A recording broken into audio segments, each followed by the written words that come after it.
This is Van Electric Ghost. We're live on the air with Andy Barnard for the first time. You're a producer, engineer, and you've been on the same podcast for 13 years running. You're son of a local radio legend, Tom Barnard Podcast since 2012. So, yeah, I'd like to welcome you to the Van Electric Ghost podcast on a Sunday afternoon. Thank you. Thanks for having me. We love to talk to people live, and we are live on LinkedIn, YouTube, and Kick. However, before we get to the heart of your story, I always ask a couple of questions. What motivates you, and why do you do what you do? What motivates me to do the podcast for a living? Well, I have had jobs before the podcast. Um, and I didn't hate any of them, but it's still podcasting lets you be who you are more than any other job, I would say. Hmm. Um, and it's funny because when I first started doing the podcast in 2012, I was painfully shy. I almost never spoke on the microphone. I was running the boards. I would say maybe a sentence or two every show. Mm. Um, and I still liked it more than any other job that I've had. Just meeting all sorts of different people. We've had all sorts of comedians on, lots of authors, that sort of thing. And it's just, people listen to podcasts recreationally, and that's what I do for a living. I listen to podcasts as a living. I also make the podcast, but I'm still, basically doing the same thing that the audience is doing. That's listening to the guest's story and that sort of thing. But I think it's the creative space where I think I like why I love when I talk to creative people is if you do what you're passionate about, there's a Hmm. lot of energy, there's a lot of authenticity behind it. Like when people are kind of doing a job that they're not really, hyped about, they're kind of phoning it in. Right. And if you can actually do what you actually love, which musicians, that's always like what we want to do, but that's not always what the world lets us do. Hmm. So like it's always cool when you find that synergy of like, hey, I actually found something that I can do for a living and it's all working out. I mean, that's like the dream. Yeah, absolutely. And I mean, even this podcast, it's been going for that long. I mean, almost 14 years. In September, it'll be 14 years. And it's a lot of work to keep it running, to keep it something that you can do as a job rather than just like a side gig kind of situation. You said you've been going since 2016, right? So Yeah, you know yeah, how we're that going since goes. 20. Yeah, well, I've been very passionate about it, and a couple of things is like because I'm a musician, and also because I'm a business analyst in IT. What I found is kind of like people used to go to Toastmasters to get better. Yeah. I like doing the podcast helps me get better. Yeah. It serves a couple of purposes. Like as if you're an artist, like we are sponges, and we kind of pick up everything around us, and then we synthesize it. So the Hmm. more people I can talk to, the more material I get. So it serves a multiple purposes. That like, yeah, this is great. You know what I mean? Yeah, I know. I wouldn't trade this job for anything, I don't think. Yeah, I think it's really cool just to be able to get a master class in humanity when you're able to have all these like diverse points of view or Hmm. different people coming on, and you the things that you don't know, like because everybody has their own point of view, they have their talent, they have a vision, and the more that you can like experience other people, I think Yeah. it just broadens your scope. Yeah, just last or no, just this week, this past week. I mean, we had a comedian with disorder, severe bipolar disorder. He was basically like incapable of leaving the house for years and years, and he Mm, channeled that into being a comedian. We had an author who wrote a like dark comedy kind of book about his experience at war. We had this standard stand-up comedian, no dark past there. Um, and then we also have like a movie reviewer and a Hollywood reporter all in 1 week. yeah. That's a lot of different people to talk to in just 1 week, and that's a pretty standard week for us. Is we'll have 6 different people with extremely different lives. That's really cool because one thing somebody told me back when I started was you should like when I started, I was only talking to musicians. I was talking to emerging Hmm. artists, independent artists. And they were saying, "Oh, that's what your jam. You should just stay doing that." And I said, "Well, that's boring because as a musician, I'm more of a fusion experimental musician, so I don't stay in one genre." Hmm. And I felt like like if I want to talk to a writer, if I want to talk to a filmmaker, I want to talk to a painter, I don't have to just talk to singer-songwriters, right? And then it expanded, like, if anybody's got a cool idea or something that interests me, and they want to come on the show, then they can come on the show. Yeah, it's good to have a niche, but it's also you can't stick to that entirely or you're going to burn out really quickly. Yeah. Yeah, I found that some people just like to keep on doing the same thing, like a Yeah, cover band. Okay, if that's where you wanna be, but to me as an artist, I find it boring. right. I've thought about that when I was in school and you're listening to the teachers and you realize that you're not the only class they're teaching this lesson to every week. They're probably teaching this lesson every day to multiple different classes year in year out, and I'm like, how do you not just go crazy repeating the same lesson over and over and over? Yeah. I don't know. I'm one of those people who gets bored pretty easily of repetition. Yeah. Yeah, I just find, like, it's cool to get your 10,000 hours in, right? Mm-hmm. It's like I'm a keyboardist and I'm a wind instrument person. So, being on a clarinet or a flute or a sax, like, it's cool to get it down, right? But sometimes, like, I'll jump from instrument to instrument, going from an organ Yeah. to a piano to a synth, because, like, if I just stay on one thing, it kinda narrows, it's too narrow. Yeah. I just think that being so narrow, and some people, like, they like them, especially, like, in this world of the internet with these algorithms, love to Mm, just feed back the same thing into the yes. same group, and everybody's just recycling all the same stuff, and I'm like, "Really? Is that what it's about?" Well, it works apparently because they're making plenty of money doing it. Yeah, it works because, like, that's their model, Right. but, like, to me, I'm a child of the '70s, and, Mm, like, what Zappa used to say was, like, the big guys with the cigars, they used to run the music business, would say, "Well, I yep. don't understand these kids, but maybe they'll dig at this." Right. But when you get somebody that says, Zappa said, when somebody comes in, they said, "Oh, I understand." Zappa said, "That's ruining the industry." Back when he was Mm-hmm. alive, he's like, "That ruins the thing." Yeah, Because reducing it to an algorithm and KPIs and that sort of thing. yeah, it just takes all the fun out of it, because every artist knows that, Bowie said this a couple times, like, you got to get out of your comfort zone to actually make progress as an artist. Yep. And if you don't, then you'll find that, like, if you try to make the hit, it doesn't work. Like, Right. you should not be doing that. And that's what everybody today, that's all they do. Yep. Yeah, because they know exactly. They know that if I say this at this amount of time, then the audience retention goes up by 10%. So from now on, 20 seconds into my video, I'm going to say this key word, and that's going to increase my retention. It really reduces everything down to a mathematical model, which is very profitable, but I don't know. There's no passion. I mean, Exactly. it's kind of like when the American automobile industry, like the bean counters, like control the product design. Mm-hmm. And you go from, like, the awesome muscle cars to, like, the crappy cars in the early '80s. Yep. You see, that's what happens when you do that, right? And Right. and and now we see the slop, the AI slop. Mm-hmm. Say there's a lot of that going on, and maybe people think it's profitable. There's a point where that bubble burst. There's a point where people's like, that's not authentic.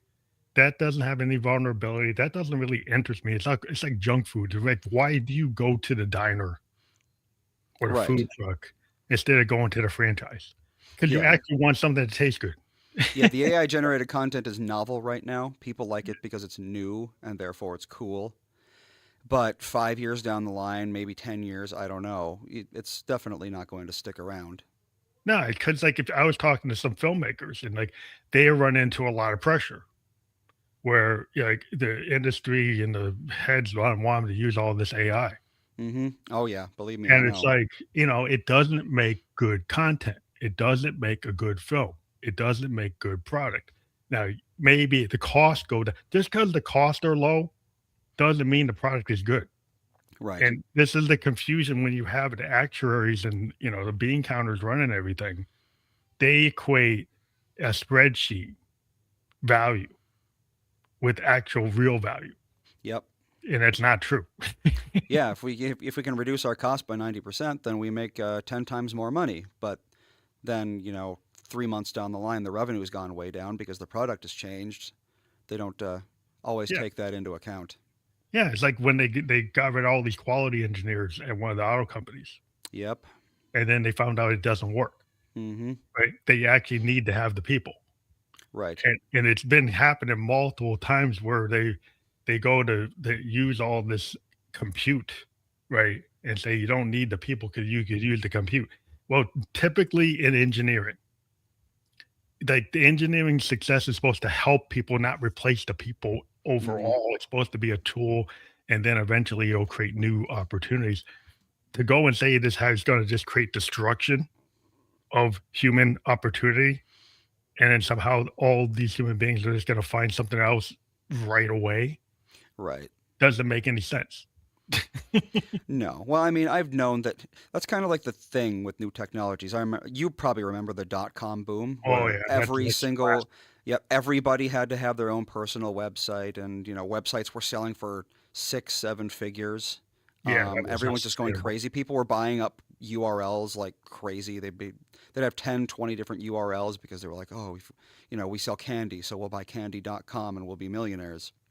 And it worked for a while. But then everyone having their own website kind of stopped being cool, and no one really. And now these days, a lot of places don't even have their own website. They don't need it.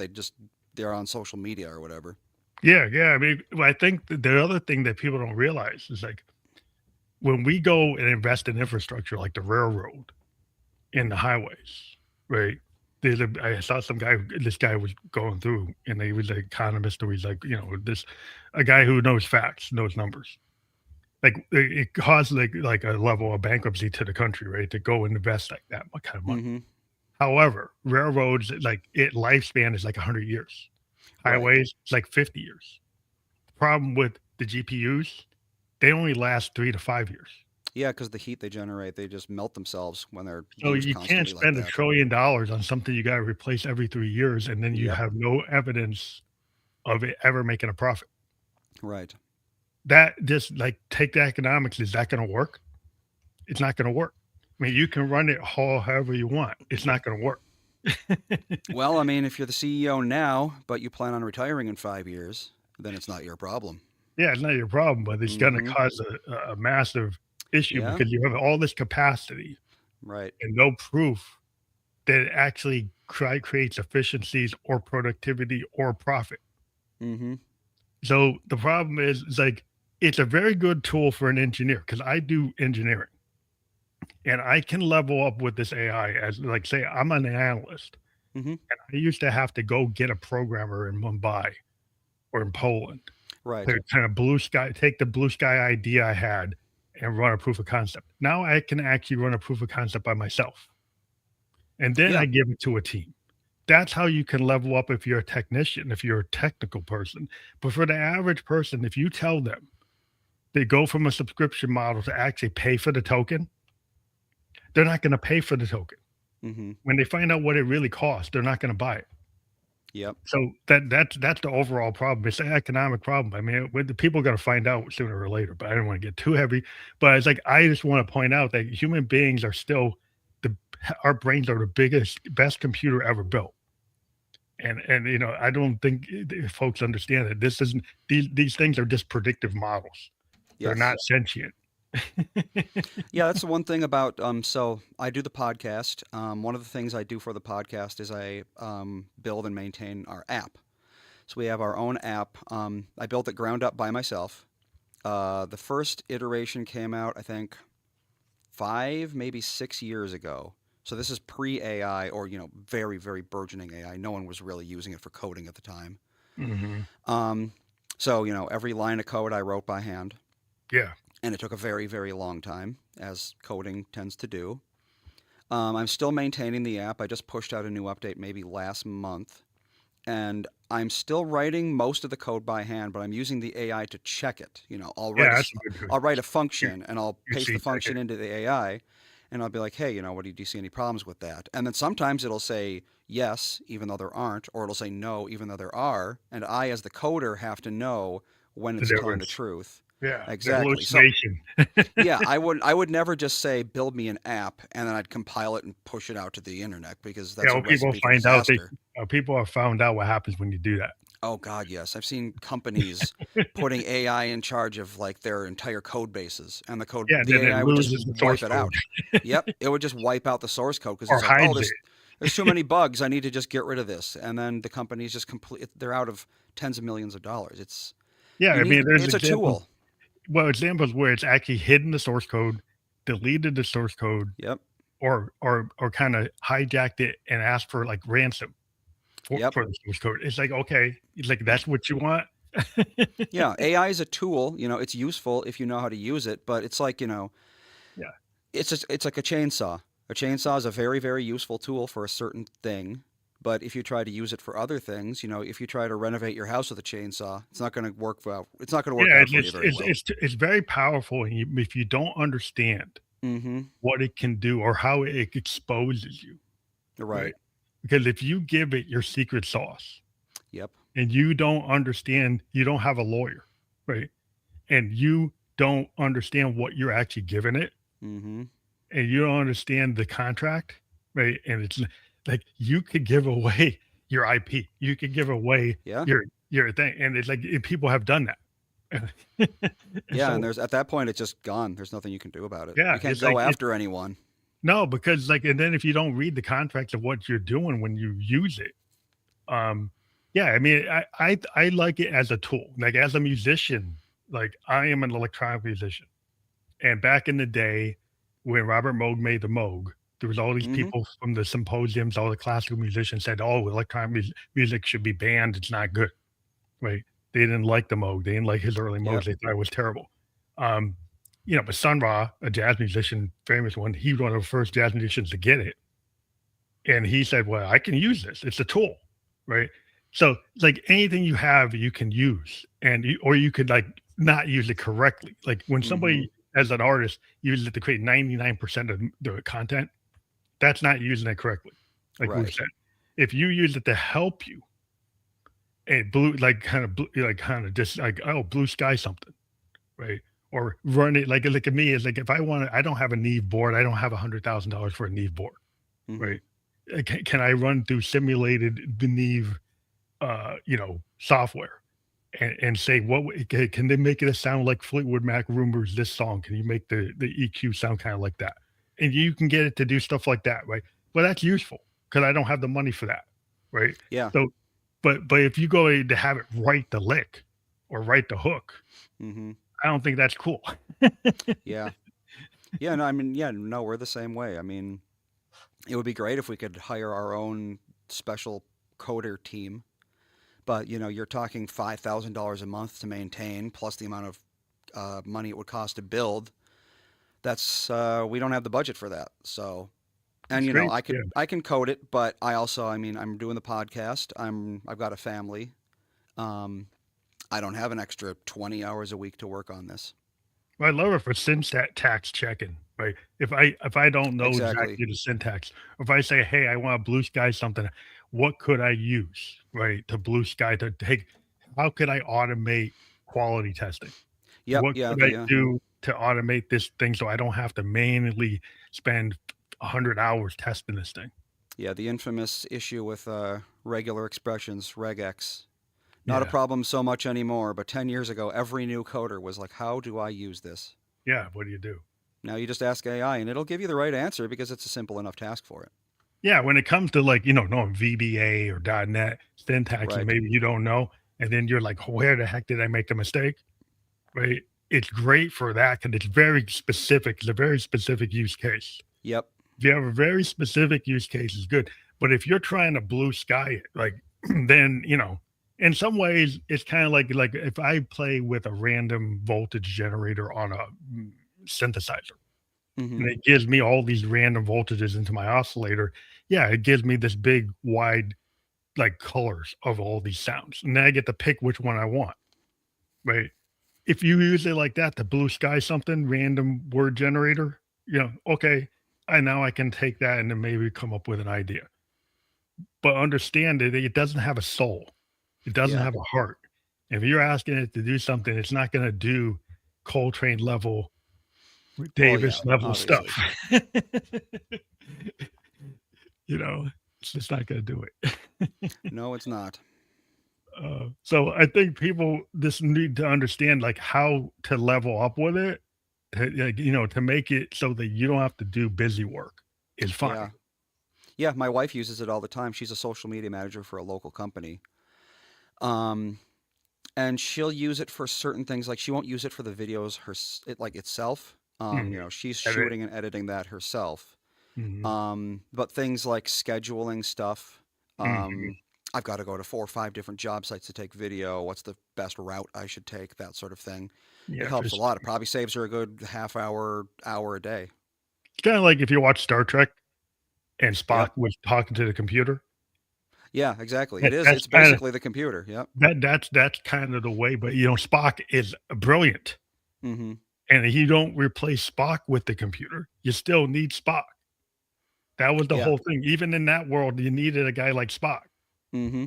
to be able to interact, and it wasn't an idea that the computer's gonna replace Spock. Spock is using the computer to give him an edge. Yep, exactly. It's a tool, and yeah, the better you are at using a tool, the better you'll be. Yeah, so, I mean, I think it's interesting with the whole idea of, podcasting, though.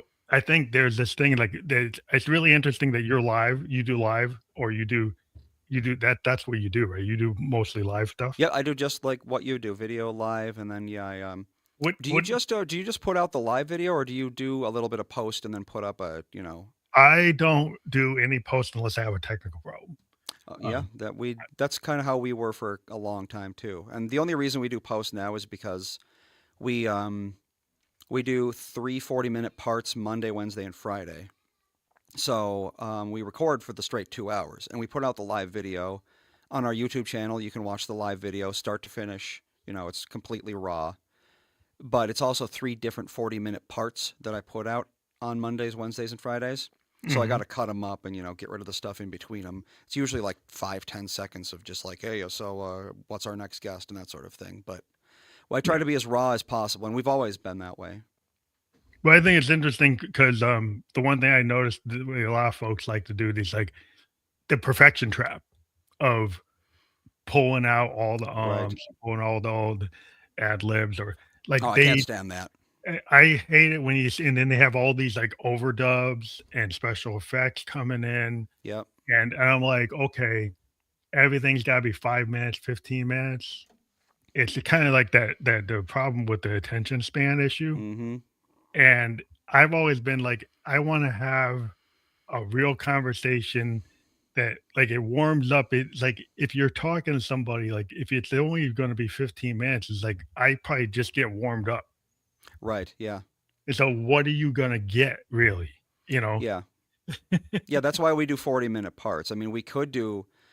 So you've mentioned before, my dad was in radio for a long time. He was a local DJ on a morning show for a very long time, and for most of that time, a guest would call in and he'd have maybe 6 to 8 minutes to talk to him. Mhm. And it was always very surface level, obviously. Some celebrity is in some movie. They call in about it and they'll say, okay, so what's the name of the movie and what's your role? And by the time they get done talking, the interview's over. So we do longer form interviews for the same reason.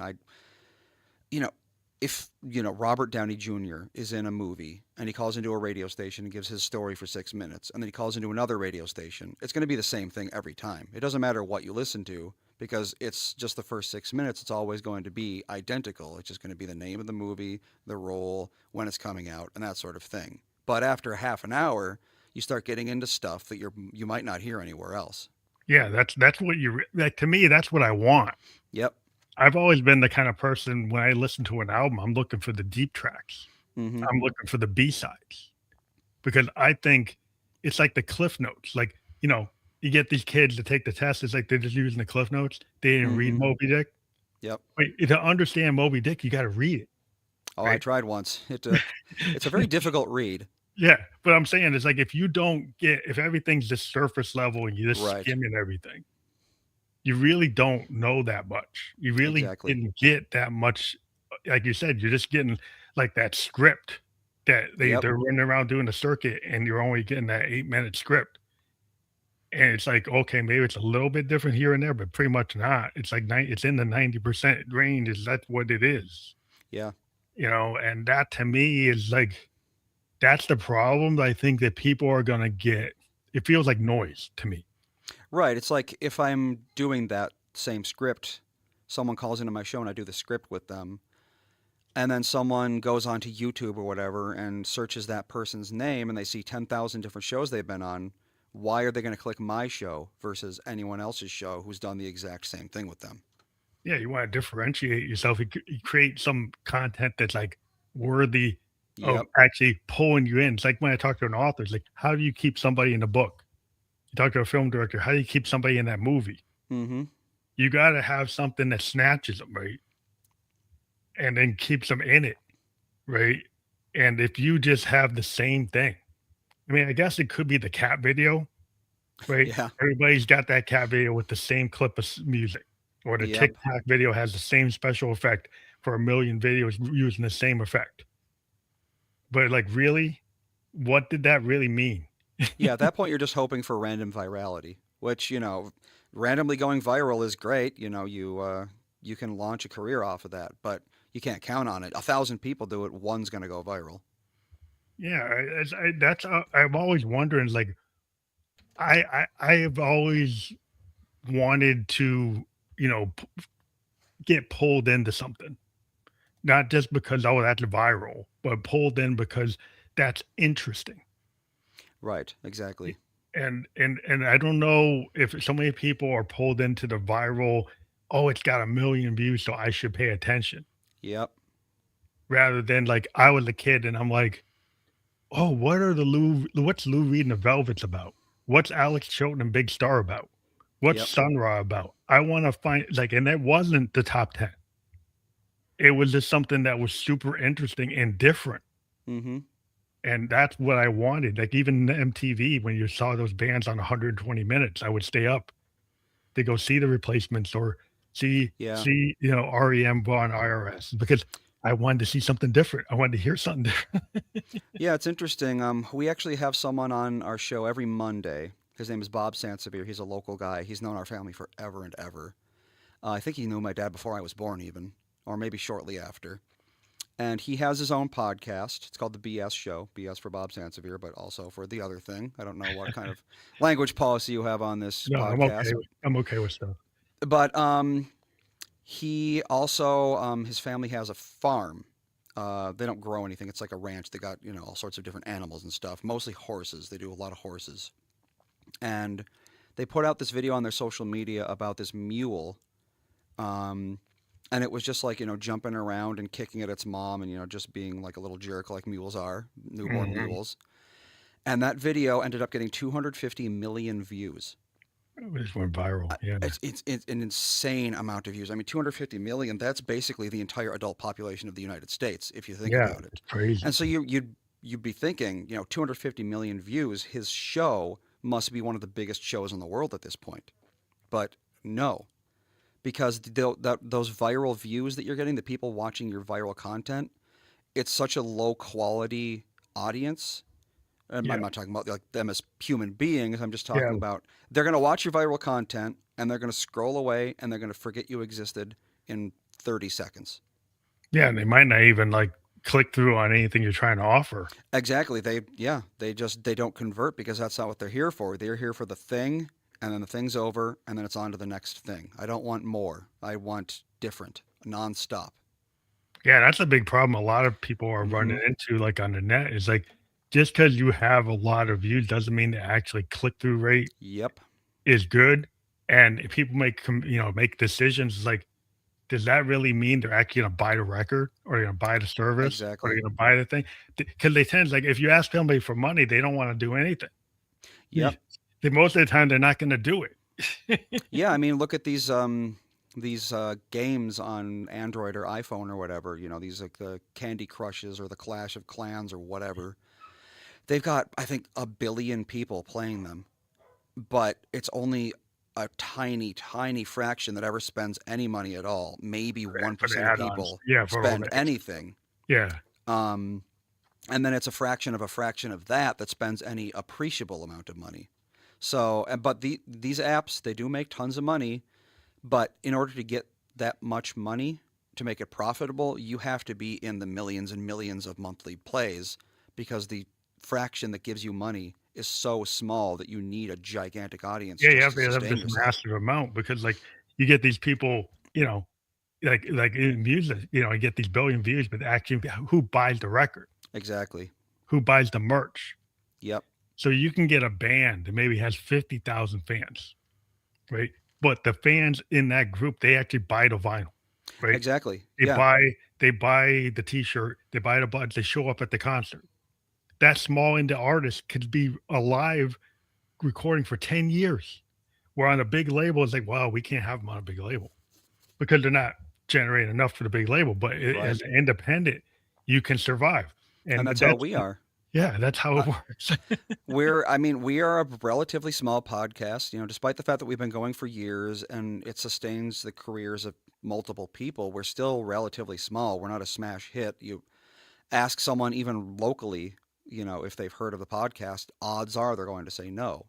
But we Mhm. have enough of a fan base that's dedicated that it just works for us. Yeah, that's people, the conversion rates and stuff, and people, business people get into it. 'Cause I mean, I work Hmm. in the finance area with like in banks and insurance companies, and they're all about the money.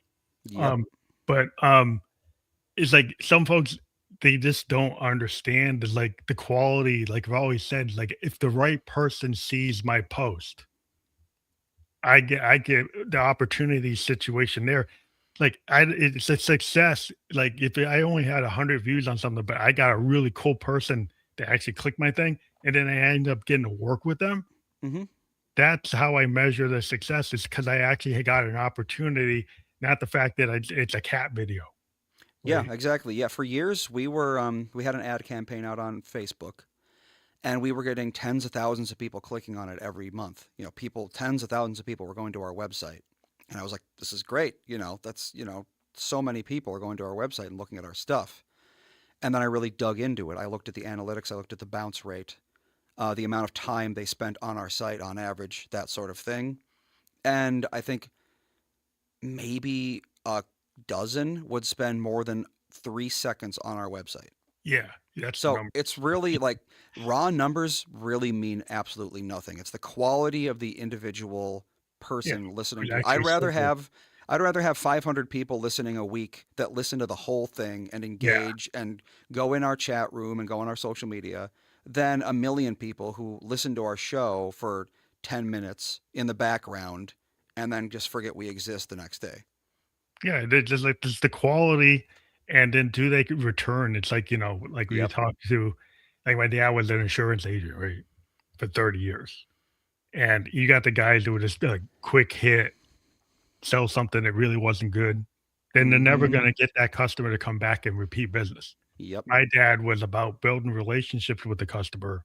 So he got their kids, he got their friends, he got their neighbors, because he gave them something quality and they got reputational trust, and then they would come back rather Right. than getting this large amount of people who are just churning and they don't come back. So it's like if you can get people to come back and then stay in and then recommend you, Right. that's what you want. Well, I think one issue with it is so I don't know your opinion on Joe Rogan, but it doesn't really matter mine either.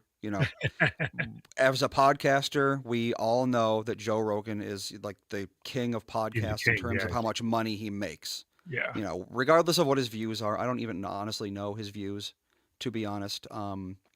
But I do know that he makes a ton, just an insane amount of money. And he does that by having a large dedicated fan base. But the problem is, so people will look it up and they'll be like, I don't know how many views he gets a month, so I'm just going to say, 5 million. That's probably low, but whatever. Yeah, it's hot. They'll look it up and they'll say, oh, Joe Rogan gets 5 million views. And then, this other channel, they also get 5 million views. So they also must be as rich as Joe Rogan. Mhm. That's not how it works. 5 million very low quality views that are watching your content for 5 seconds are literally worthless. Whereas the Joe Rogan, I mean, people are talking about him. You go on World of Warcraft and people are talking about what Joe Rogan just said. That is a dedicated fan base, and that is what every creator wants. Yeah, you get the person that sits there and listen for 2 hours. Yep, exactly. He gets the people to sit there and listen to the thing for 2 Yes, hours. he does. And make clip. That's another big important thing. What really sustains artists, especially these days, is they'll watch the podcast or watch the video or whatever they do, and then they'll make fan content of it. Maybe they'll make like a fan animation, or they'll clip out and make their own best of like Mhm. reel, that sort of thing. Fan engagement of that level, that's when you know you've made it. Yeah, when you get people, when you get some artists make the mistake of, like, banning their fans from doing stuff, Yeah, no, you and don't then want to do that.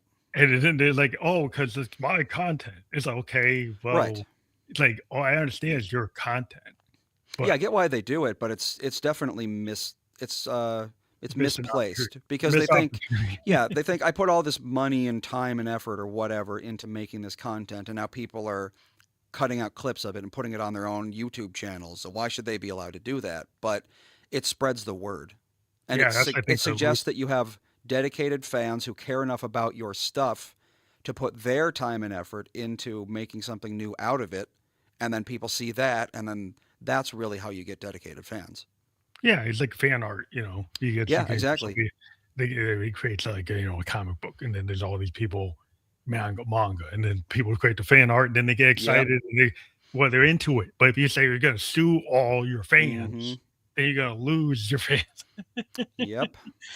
It's like that's not the brightest move, but, I just think about when somebody wants to make a podcast, you wonder, like, I see a lot of businesses, and they're doing it like infomercial, like, Yeah. and okay, like, I understand why they're jumping on it, but then they're gonna create, like, it's gonna drop off because Yep. if people realize that that's not really a podcast like a Rogan podcast or like somebody who actually has a vision, it's actually an ad. Yes, exactly. I actually interesting you mentioned that because I just talked to someone I know, and she said that there's this group of entrepreneurs that came to her, and they wanted her to start a show for this group. So she would be hosting it, but then these entrepreneurs would be on the show, and they would basically just talk about the businesses that these people are running. And I was like, that can work, but if the entire show is just, here's someone from XYZ Corp, and we're going to talk for 40 minutes about how great XYZ Corp is, and then tomorrow I'll tell you how great ABC Corp is, people are not going to stick around for that. No, You can interweave it into it, but there has to be a reason to be there aside from just telling you, here's a cool product that I saw. yeah, you gotta connect to, is there, like, a purpose? Is there a story Exactly. that's gonna connect, and your story, like, your company's there, right? And you gotta put that in. But do Yeah. you actually have a story that connects to somebody that's passionate about a subject, and somehow your business is related to that subject or related to that story, and you can weave it? If you gotta be, like, Mm-hmm. intelligent about how you're gonna do that, and if you are able to be very creative and not make it feel like an infomercial, it might make it feel like a hard sell, then maybe you'll get people to connect, you know?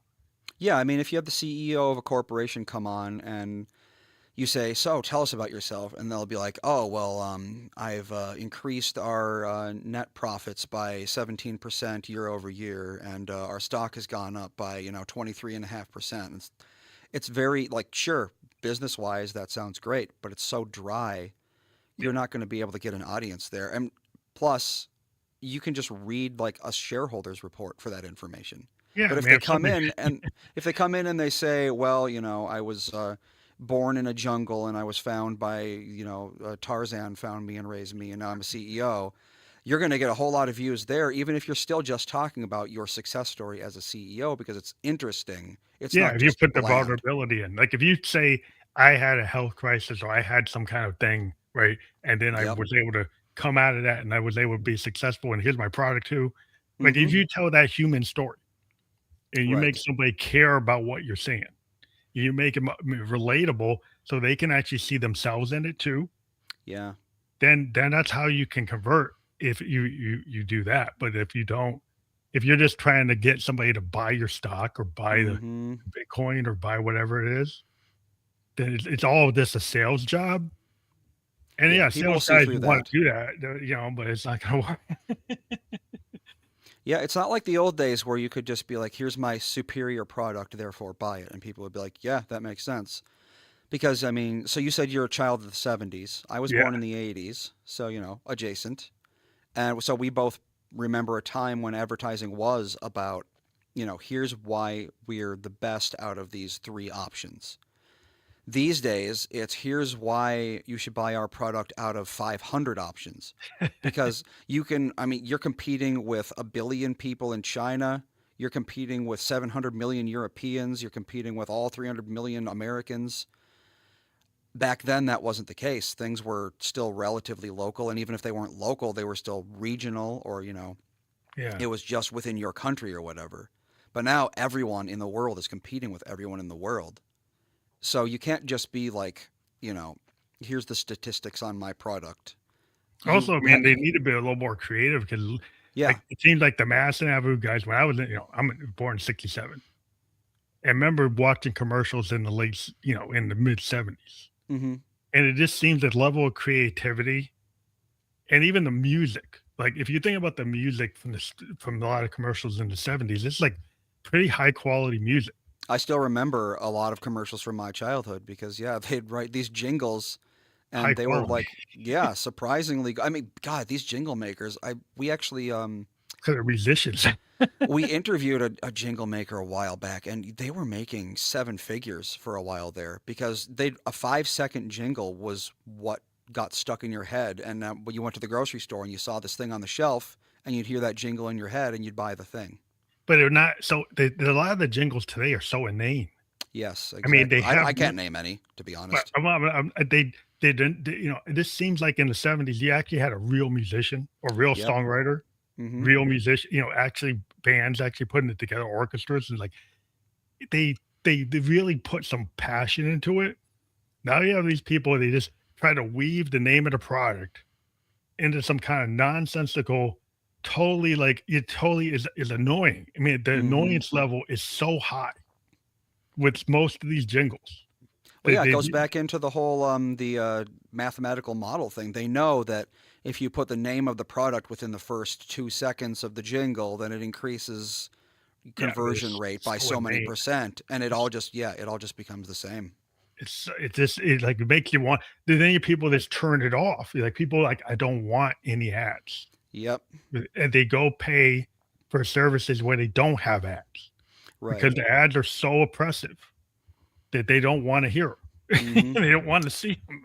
But you got to give it to them. We all know 1877 cars for kids, don't we? Yeah, yeah, yeah. Well, I mean, it just becomes like you want to Yep. get it out of your head. Yeah, I know.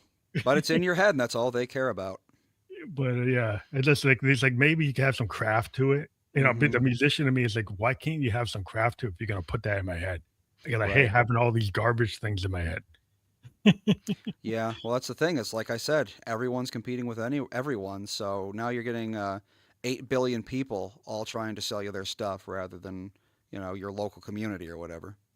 But when it gets to like I was pointing out these business people trying to create a podcast, if like somebody's trying to create a podcast, they're not a business person. They have a vision. They want to get their vision out into the world. Given your experience, like what would be the first like top three things you would tell them? Well, it's interesting. I actually listened to another pod. So we're both on Podmatch. That's actually how we found each other. Um, and I've been talking to a bunch of different podcast hosts, and I listen to their content first to see if it's a good fit. And there's a podcast that talks about podcast. There's actually many of them. They just talk to other podcast hosts. Hmm. It's just like a big podcast thing. And this episode, she had someone on and was talking about there's so many podcasts right now. I think there's something like 3 million podcasts on Apple Podcasts or Apple Music or whatever right now. But if you really dig into it, I think something like 90% of them don't ever make it past maybe 2 weeks. Yeah, yeah, The average lifespan of a podcast is incredibly low.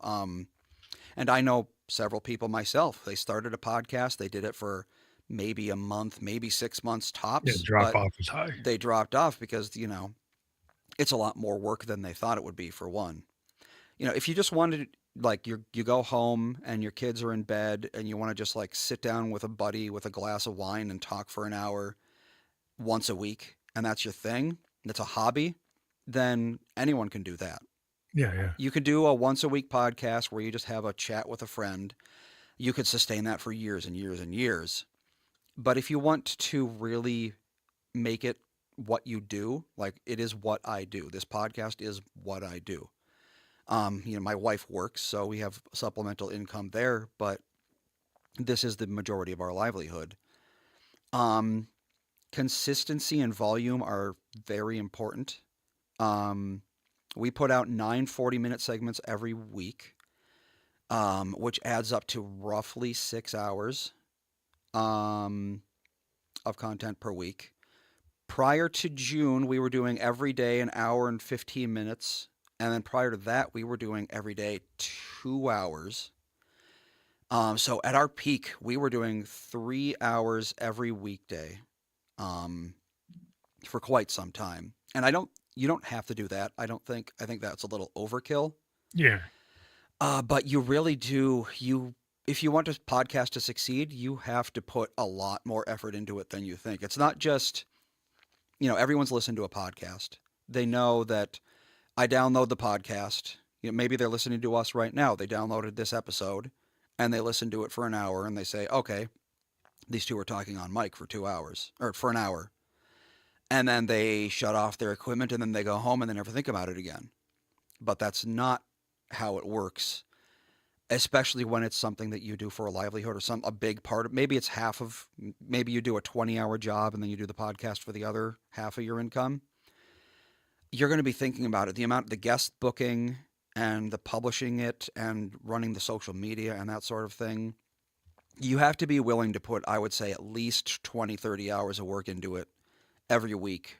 And that's once you're situated, once yeah, you're established. If you're starting out, probably more like 50 or 60 yeah. because going from that new podcast that no one's heard of to a podcast with 500 weekly dedicated fans, it's very, very difficult. And it's 500 fans doesn't sound like an insane amount, and it's not. But you need to cultivate a fan base. And the way you do that is by constantly communicating with fans. If someone goes on your Facebook page, and this is actually a mistake that we made a lot in the early days, we would put out an episode, and then people would comment on Facebook, and it would be just like something dumb, like, great episode, or I bought their book, or something like that. We'd have an author on, and someone would say, I just bought their book. And we're like, great, we're doing good things for the author, we got a fan. But we didn't reply to it, we didn't like the things, we didn't engage with the engagement. Oh, okay. That's, you need to, every time someone reaches out and engages with your content, you have to make them feel seen. Because if they feel seen, they're going to do it again and I'll come again. back. Yeah, And once you get a critical mass of people doing that, then it kind of sustains itself. Like back to Joe Rogan. Joe Rogan's not going on Facebook and liking every comment yeah. on He has a everything. He would be there for 300 hours a week for one.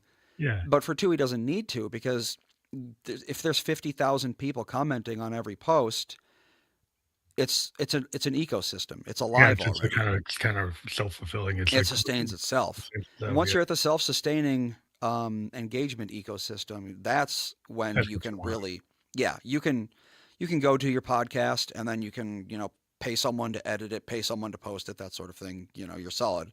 We're not at that level, but I know that I know the various different levels of success, quote unquote. I don't Hmm. have any delusions of ever being a multimillionaire like Joe Rogan with millions of fans out there. I don't think I'd like it. We've Yeah, actually well, talked to celebrities on our podcast before about, you go out to a restaurant and it's just a endless line of people saying, "Can I have your picture? I loved you in this. Can I have your autograph?" And it sounds like a terrible way to live to me, to be honest. yeah, the celebrity bubble. Like you might want the money, you might want the fame, but you don't want all that attention. Yep. Yeah. Once you get that big, your life is no longer what it You're used on to your be. own. I mean, then you got to have security, your house. Yep. You got to make sure you got you probably got to have security, Right. concerns. You So I gotta mean, think about what you do compared I to guess like what you did before. yeah, it's a question of what do you want out of your podcast, I suppose. Is this just a hobby for you? Because if it is, then just, do whatever you want, really. Yeah. Um, or do you want, a couple thousand extra dollars a month? I mean, that's not terribly difficult, but it is, you got to break through the barrier of getting sponsors and that sort of thing. People talk about like the dynamically inserted ads. A lot of podcasters do that. We did it for ages. And it's fine. Like when you watch a YouTube video, the YouTube Yeah. dynamically inserted ads, um, it's a good amount of change you can get out of doing that. But for those to be something you can live off of, you're talking millions and millions of views every month. Yeah, you do And that's have to have like really a difficult. That's numbers. why we were talking earlier about that dedicated fan base, that cover band who's got, 1,000 people who show up for their shows and that sort of thing. That is what you want. You want people who are going to demonstrate that they engage with your content, and that's going to make advertisers happy. And then you could get an advertiser, you could get some sponsored content. That's the easiest way to at least get a Yeah, get a real decent amount of money on a yeah, if you get a podcast. real sponsor and then like, if you like the music model is like you sell vinyl, right? You sell merch, you got the merch table. Exactly. When you show up at the concert, you got a merch table, you got or some of your roadies or some of the people in your organization and your band are running that merch table, and you actually make more money from your merch than you do from streaming.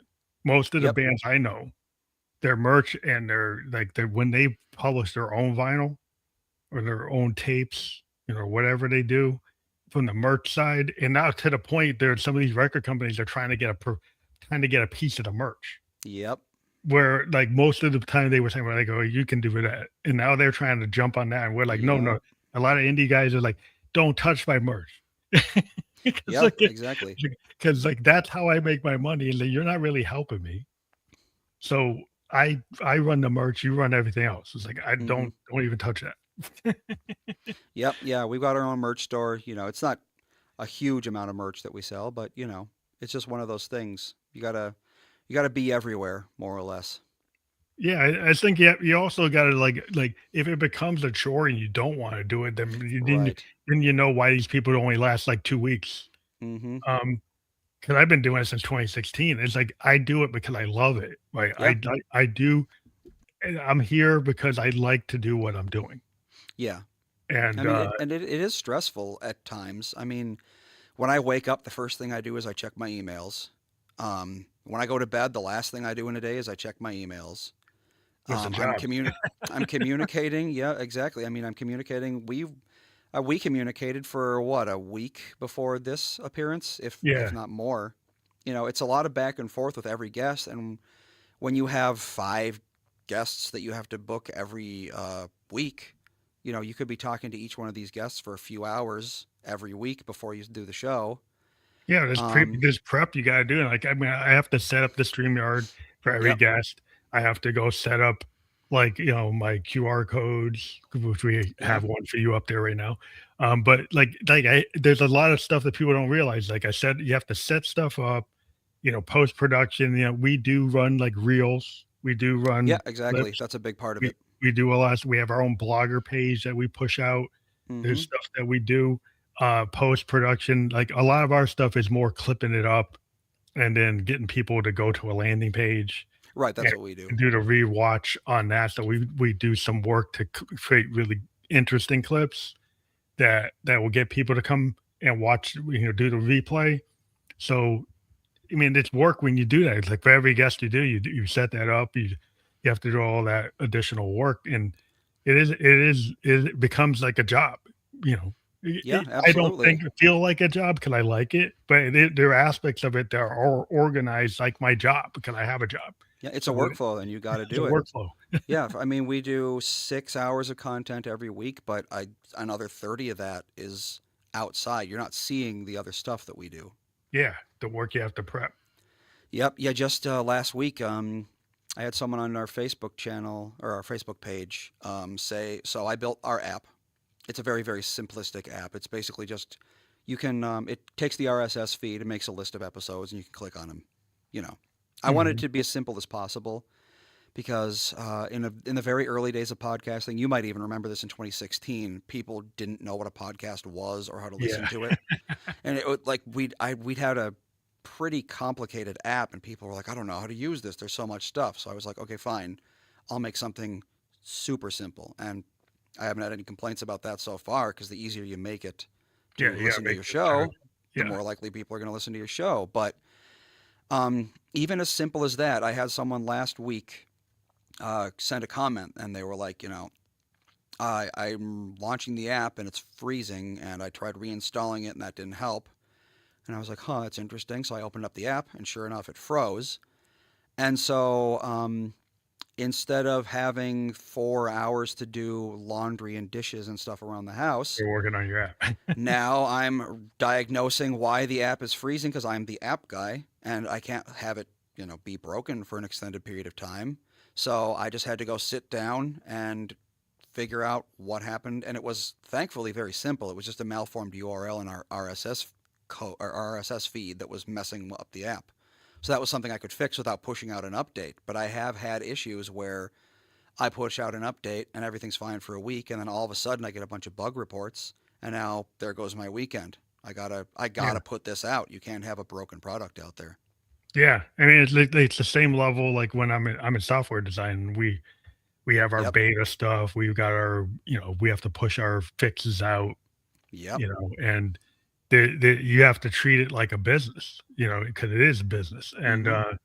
and if you don't, just like musicians, run into this trap, and artists put in the trap is like, oh, I just want to spend time creating the work. Well, you can spend all the Exactly. time creating the work, but you got to sell it. Yep. Yeah. Yeah. The majority of my job is not creative. The majority of my job is administrative. Yeah, there's a But lot of that's also it's necessary. It's like you can't have a house without walls. Like the important parts of a house are the HVAC and the plumbing and that sort of thing. oh yeah, the But you got to infrastructure. build a house around those things, or else those things are kind of useless. Well, it's the foundational stuff. It's like you got your workflows, like your booking Hmm. system. We got some tools and we use Podmatch and stuff. You use like whatever calendar thing you use to make it easy for people to Yep. book you. So I have systems that people can just go to my booking system, and then they can figure out when I'm available, and kind of default to that. So I don't have to have a lot of back and forth going. Like I set up a really clear calendar, and Hmm. then people are able to find out when I'm available. And I try to limit, because I'm in software design. So I don't want to have to spend a lot of time going back and forth booking these guests, right? I want to make it so Right. there's as least amount of steps as possible. So I kind of worked out the flow so that people can just do it in like instead of 10 steps, do it in like 3. Exactly. Yeah, So and I the mean, like, I don't want to dissuade anyone who thinks about starting a podcast from starting a podcast. I talk about how hard it is to monetize and how much work it is and that sort of thing. Sure, but I've been doing it for 14 years and I will do it for as long as I can sustain it, Mhm. despite the fact that I've got all these different jobs. I probably got 4 or 5 different, roles In behind the your scenes in Yeah. making the podcast work. And, I built our website, I built the app, I do the social media, I do the editing and posting, et cetera, et cetera. And it's a lot of work, and it's a lot of stress a lot of the time. But I still do it, and it's still what I prefer to a 9 to 5, certainly. What could you doing this when it's like your own business? It's like anybody that's running like a restaurant knows there's parts of that job that you probably don't love. Yep. Right. There's parts of it that you're really passionate about. You're probably not really into like the inventory so much. Exactly. Yeah. You're probably not into having to clean things up as much, you Yep. know, Yeah. and then when you when you have to clean it really good and do the inventory good and then do the accounting, it's like you're probably into taxes. You're probably not really excited about that. So, but when you're running it, you got to do all those things. Yep. A couple months ago, I was staying after the show 2 hours every day, going through our backups. So we had backups of the show going back to the very first show, but they were kind of haphazard. The naming system was all Um, off, and there were missing episodes and that sort of thing. And I spent probably 3 weeks staying after the show for a while, just to getting all that organize it. sorted, finding these MP3s that were missing. Where are they? Why is this one? Why are there two episode number whatevers? Which one's the real one? That wasn't a fun thing to do, and it Oh took yeah. up a lot of time. But it's one of those things that if your backups are messed up, then one issue that we've had over the years because we've been going for so long. In the early days of the podcast, we would do bumper music. And we would do bumper music as in whatever we wanted. So we would just play some song. And then eventually the content ID bots started becoming a thing. Oh yeah. And we actually got banned off of YouTube. Our channel was wiped out because of it. Yeah, they can like do all kinds of things to you when you use that Yep. stuff. So now we have something like 2,500, 3,000, something like that, MP3s in a vault somewhere that are inaccessible to anyone except for me. Hmm. Thousands and thousands of hours of content that we can't just put out because we would just end up running into the same content ID. You'd have to go try to run it through like some kind of. Well, I'm a musician. There were ways that you could kind of maybe pull that out, but Yep, that's exactly. horrible. But you have to do it for every single one. And I mean, there's no free service out there that's going to process 3,000 No, MP3s you'd for have to you. do it. Like I know how to. I'm an engineer, so I can do it, but I don't know if I want to spend Exactly. time doing all that. Exactly. And the other thing is we had like ads for old content. We'd like Oh, say yeah. things like, for a long time we worked with this charity and a percentage of our profits went to that charity. That's not true anymore. But if Yeah, I put out that episode and we say a portion of our profits, et cetera, people aren't going to know that that's not true. So it's misleading. yeah, you have to So pull. that's also something that needs to be cut out. So every single one of those episodes needs to be manually gone through and you have to take out stuff. And Yeah, it's a lot of work. Yeah, it's a lot of work. And having those backups is one part of making that work a little bit easier so I can slowly put out this old content. slowly go through your archive and like, yeah, that's always something that's interesting because every musician we have our backlog of our source Mm-hmm. material, Yep. and eventually sometimes we go back and we look at it, and it's good to have because a lot of times you can say, hey, I can actually go into this and pull out an idea. I like to go back into my archive and then say, oh, maybe I should bring this guest back, Mm-hmm. or maybe I should take this topic and do it again. And it's kind of cool to have that history Right. Yeah. because then you can use it to kind of feed forward if you review it. It's like a loop. It goes Yeah. back and forth. I actually recently did that. We had years ago, probably 12 years ago at least, we had this local high school kid. He's a hockey player. He was a hockey player. And then he got in a terrible accident. He got paralyzed, I think, from the shoulders down. And we had him on that 12 years ago. We talked to him. We did an interview. And then I was going through the archives about a year ago, and I saw his name. And I was like, we haven't talked to him in a long time. Maybe we should have him back. And we had him back on, and we could talk about how he's improved. He's regained some use of his arms, that sort of thing. And it was just interesting to talk to this guy 12 years later. He Yeah. was a high schooler at the time. I think maybe young college, 18, 19, something like that. And now he's this grown man. He's in his 30s. Um, and it's just crazy to see how things change over the time. And I could put out that archive too. I put out that archive and I said, here's the episode when he was so young. And now here's the episode today when we're all 12 years older.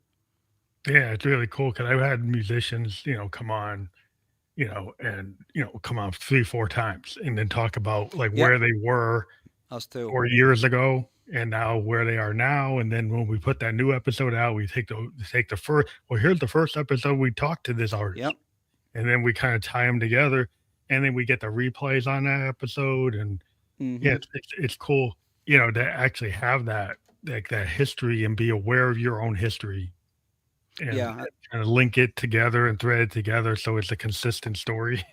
And that's the kind of thing that dedicated audiences appreciate a lot more than, someone who's going to come and watch your thing for 5 minutes and then, Yeah, because be you're done with you're it. hoping people like stay with your brand, stay with your Mm-hmm. content, and they know who you are, they know who you've talked to, and it's like this continuous thread where it doesn't just have to be the latest hip thing, right? It Right. could be like within your ecosystem, that you actually have people that are aware of your history or aware where you've been, where you're going, Right. Yeah.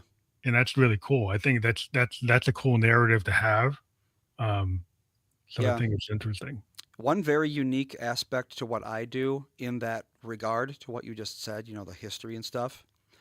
So I mentioned earlier that my dad was on a local radio station. So I was born in 1986, and he started doing the morning show in 1986. So he started doing this morning show, and then a couple months later, I was born. Um, and he talked about it on the radio, obviously, so everyone listening knew that I had just been born. And then over the years, he kept talking about, oh, my son is in grade school now, my son's going off to college, et cetera, et cetera. And these people who had been listening to him listened to me grow up. And now a lot of those same people are listening to me talk about the birth of my son 4 years ago and the birth of my second son 2 years ago. And I'm talking about how, oh, Ethan's going off to preschool now. And they remember my dad talking Doing the about same that thing. exact same thing with me. It's very, very surreal, actually.